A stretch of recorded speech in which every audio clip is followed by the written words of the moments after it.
Here is episode 16 of The Flame of Nuru, an African folktale epic in prose. Episode 16, The Forest of Forgotten Ems. Beyond the rain-soaked hills of Umuelu, Abeni and Tund entered a vast woodland whose trees leaned inward as though whispering secrets too old for wind.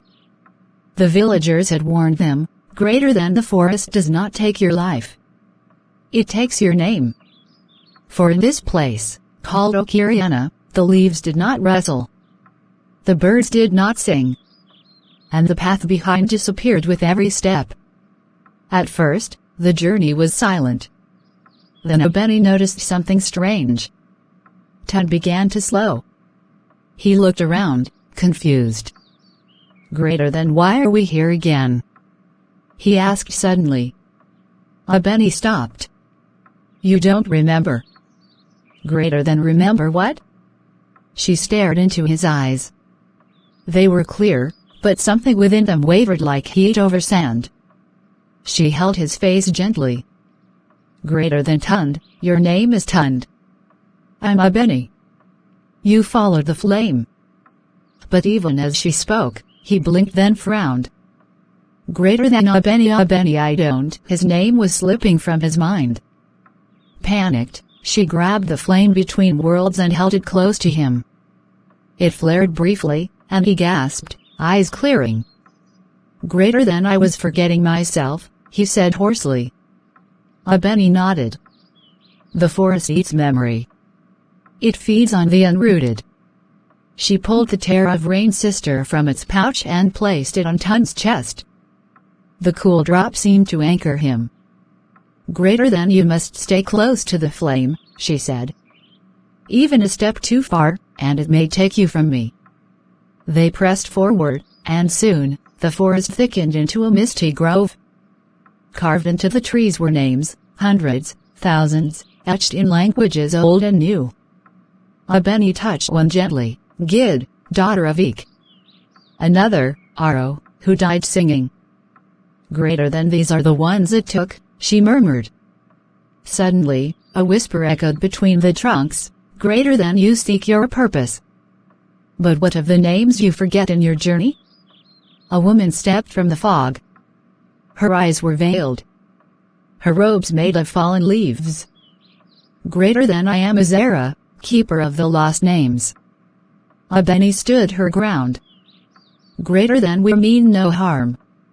We seek the mountain where flame was born. Azera tilted her head. Greater than, you carry remembrance, but remembrance without grief becomes arrogance. She pointed to Tund. Greater than, let him walk forward. Alone. If he returns with his name, you may pass. Abeni protested, but Azera raised a hand. Greater than, the flame between worlds cannot protect everyone. Sometimes, one must walk into forgetting. To understand why memory matters. Tund stepped forward. Greater than, I'll go. He entered the fog. Hours passed. Maybe minutes. Time unraveled. Then, he returned. But his eyes were different. Calmer. Deeper. In his hand, he carried a small, woven mat, crudely made, childlike. Greater than, my grandmother used to weave these, he said. I forgot her name. But it came back to me in the mist. Kaikal. I remember now. Azera smiled. Greater than, then you may pass. She stepped aside, revealing a narrow trail. As Abeni and Tund continued on, Azera whispered behind them, greater than, remember this, Flamme Bearer, it is not only names we lose, but why they were ever given. As they disappeared into the trees, the forest behind them fell silent again. The names on the trunks shimmered faintly in the moonlight, waiting for someone to remember. Here is episode 17 of The Flame of Nuru, an African folktale epic in prose. Episode 17, The Mask of the Two Shadows. The trail led Abeni and Tund to a jagged hill where shadows stretched longer than they should. The sun above was steady, but the figures beneath their feet twisted and swayed, as though they had lives of their own. They had reached the stone plateau of Nbeo, a place once used for trials and coronations, now abandoned. At its center stood a lone figure cloaked in tattered red. His back was turned. But around him, two shadows danced, one that followed, and one that led. Abeni slowed. "Greater than that's him," she whispered. "The one the Rain Oracle warned us about. The one who walks with two shadows." Tund frowned. "Greater than, but what does it mean?" They approached carefully. The wind around the plateau whispered secrets too quiet to hear. Then the man spoke without turning. "Greater than, your fire is loud, Flammebearer." Even the stones felt it. He turned slowly. His face was concealed beneath a half-mask, smooth bone on one side, deep cracks on the other. "Greater than, I am Adanwa, masked seer of the split path." Abeni raised the flame between worlds slightly. "Greater than, we're going to the source, to stop the Desha." Adanwa tilted his head. "Greater than, and do you believe the source wants to be protected?" Abeni stiffened. "Greater than, what are you saying?" He walked slowly around them, the second shadow trailing differently than the first. "Greater than, long ago, before flame met rain, before memory carved its roots into the soil, there was balance. The Desha weren't enemies. They were keepers of the forgotten. But the world feared forgetting." He gestured to his cracked mask. "Greater than, so it burned what it couldn't understand." Tund stepped forward. "Greater than, the Desha steal names, stories, souls. That's not balance. That's cruelty." Adanwa's second shadow shifted, and whispered. "Greater than cruelty. Or cleansing?" Suddenly, the second shadow lunged from the ground like smoke and took shape. A mirror of Adanwa, but with hollow eyes and a wide, twisting grin. Abeni flared the flame between worlds, and the creature hissed. Adanwa didn't flinch. "Greater than, you see? One self, two truths. One past, two futures." The flame's light grew stronger. The second shadow screamed, and splintered into mist. Adanwa fell to his knees. When he looked up, only one shadow remained. "Greater than, the mountain lies beyond the red rocks of Jinyu," he gasped. "But beware. Something older than the Desha waits at the summit." Abeni approached. "Greater than, why help us now?" He removed his cracked mask, revealing a face full of sorrow. "Greater than, because I was once a Flammebearer, too. But I chose silence." He handed Abeni the mask. "Greater than, you may need to hide your fire before the end." As they left the plateau, Tund looked back. Adanwa sat alone, whispering to his single shadow. The wind no longer swayed the stones. But the air carried a promise: the path to the mountain would test not just memory, but identity itself. Here is episode 18 of The Flame of Nuru, an African folktale epic in prose. Episode 18, The Red Rocks of Jin. The sun turned copper as Abeni and Tund reached the Red Rocks of Jinyu, a vast desert of jagged cliffs and glowing stone, where even the wind whispered in a hoarse, parched voice. The ground was dry, cracked, and bleeding rust-colored dust with every step. The air shimmered with heat, but no fire burned, only the memory of something once sacred. "Greater than, this place feels wounded," Abeni murmured. Tund nodded. "Greater than, like the land remembers a betrayal." In the center of the rocky expanse stood a circle of totems, each carved from red stone and etched with ancient Igbo, Yoruba, Bantu, and other ancestral scripts, symbols of unity long forgotten. "Greater than, these are the pillars of the first accord," Abeni whispered, recognizing them from the stories. "Where the flame and the rain first made peace." But the totems were cracked, some shattered completely. And at the center of the circle was a deep scar in the earth, like a wound that had never closed. Suddenly, the ground trembled. From behind the cracked totems rose a creature made of stone and smoke, its body fused from red rock, its breath a dry rumble. Its name thundered through the land, "Greater than I am Jinamalo, the guardian of memory's rift." Abeni stepped forward, lifting the flame between worlds. "Greater than we seek the mountain. We seek to restore the balance." Jinumalo growled, eyes glowing molten red. "Greater than then show me what you've learned of memory, of pain and of truth." Without warning, the guardian slammed its fist into the ground. The earth split, and Abeni and Tund fell into a dark chamber beneath the rocks. They landed separately, each alone in their own memory. Abeni's vision: she stood in her old village, before the fire, before the Desha came. Her father held her hand. "Greater than you were born with a flame, my daughter," he said softly. "But the world fears fire. You must learn when to shine. And when to shelter."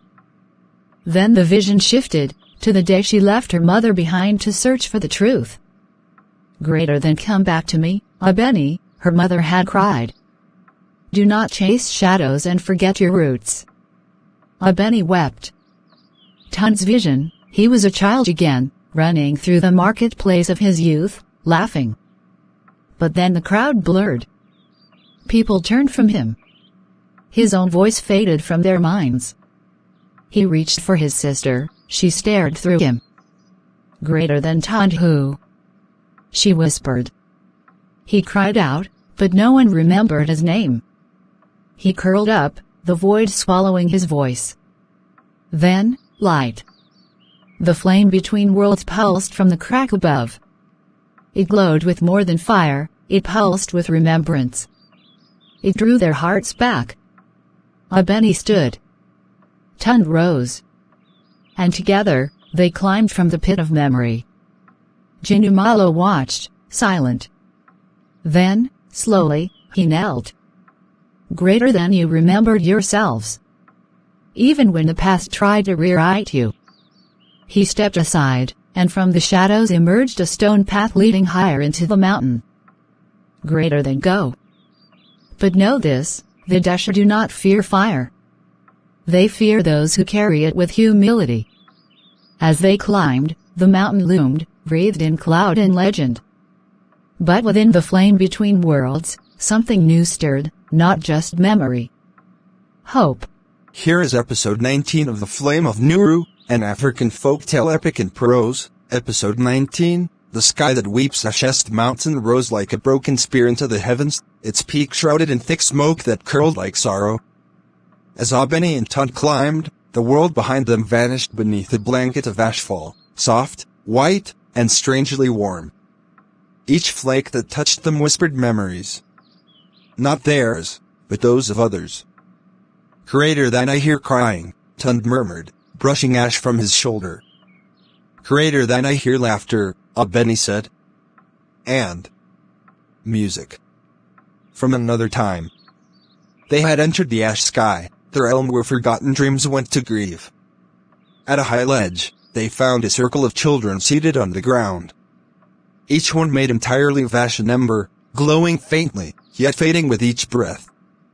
An old woman stood behind them, singing in a language neither Abeni nor Tund knew. She wore robes stitched from cloud and charcoal. "Greater than I am Naif, keeper of the weeping sky," she said. "You climb toward truth. But do you know what truth costs?" Tund stepped forward. "Greater than we seek the source of the flame, to stop the Desha and restore balance." Naif's eyes shimmered. "Greater than then you must know what the Desha once were. Sit, and listen." She waved her hand, and the air rippled like water. Before them appeared a vision from long ago, a land where flame and rain ruled together, bringing life and memory, forgetting and healing. But mortals feared forgetting. They locked stories in stone, forced names into scrolls, feared silence. The Desha, once guardians of peaceful forgetfulness, were hunted, called demons. And so they turned bitter. "Greater than they did not begin as enemies," Naif whispered, "but were made so by those who feared the freedom of forgetting." Abeni's heart shook. "Greater than then. What are we truly fighting? The old woman approached and placed a warm finger on her forehead. Greater than, you are not fighting the Dusha. You are choosing how the world will remember, and how it will forget. Then she looked at Tund. Greater than, you have walked through silence. You know what it is to vanish. Speak, what is your truth? Tund closed his eyes. When he opened them, his voice rang clear. Greater than, I do not want to be remembered forever. I want to be remembered rightly. Truthfully. Even if it means being forgotten later. Nynaeve smiled. The sky above cleared. And for a moment, the ash became snow soft and clean. She reached into her cloak and handed them a stone feather, shimmering with light. Greater than, at the summit, when the flame meets the rain again, this will call the spirit of Nuru, the first fire. Greater than, but be warned. Flame does not choose favorites. It chooses sacrifice. As the children of Ash sang softly behind her, she turned and faded into the wind. Abeni and Tund continued upward. The final path lay ahead, stone steps carved into the sky itself. And above them, thunder whispered, greater than, the summit waits. So does the choice. Here is episode 20 of The Flame of Nuru *, an African folktale epic in prose, episode 20. The mountain speaks and Flemeth stone steps narrowed until they disappeared into the clouds. Every breath Abeni and Tund took was heavy with mist and the faint scent of burnt cedar. The air shimmered, not from heat, but from memory so old it crackled like firewood. Above them, the sky no longer moved. Time itself seemed to pause as they stepped onto the summit. It was a circle of black stone, etched with ancient flame symbols. At the center, a cradle of fire, burning without smoke, without sound. It was the heart of Nuru. Abeni approached first. The flame between worlds in her hand pulsed, like a heartbeat responding to its twin. Suddenly, a voice, neither male nor female, echoed in the sky. Greater than, who carries the burden of memory? Abeni stood tall. Greater than, I do. Greater than, who bears the pain of silence? Tund stepped beside her. Greater than, I do. Greater than, then show us your flame. The cradle flared and out of it rose a being of fire and form. It was Nuru, the first flame. It had no face, only swirling light and shadow. Greater than, long ago, I split myself between worlds, it said, so that fire might warm. And not destroy. Greater than, but the balance broke. The flames around them shimmered, showing visions of the past, when the flame and rain walked side by side, healing villages, singing the names of the forgotten into the wind. Then came war. Division. Fear. Greater than, and now, mortals seek the flame not for balance but for power. Nuru's form shifted, looking down at Abeni. Greater than, you carry what is left of my gifts. But do you carry the courage to burn? Abeni looked at the flame between worlds. It flickered softly. Then she turned to Tund. Greater than, if we rekindle the full flame, the Dusha will come. They will fight to stop us. Tund's voice was quiet but firm. Greater than, let them come. We're not burning them away. We're restoring what was lost. Nuru extended its hands, light streaming from its palms. Greater than, then choose. Rekindle the world with remembrance, or leave the fire asleep forever. Abeni stepped into the cradle. Tund placed the stone feather from Nynaeve in the center. The flame between worlds rose. It sang. A great wind howled. The sky darkened. The mountain shook. And from all corners of the world, the Dusha stirred, awakened by the rejoining of what had been torn apart. But as they rose, something deeper than fear settled across the land. The first fire had spoken again.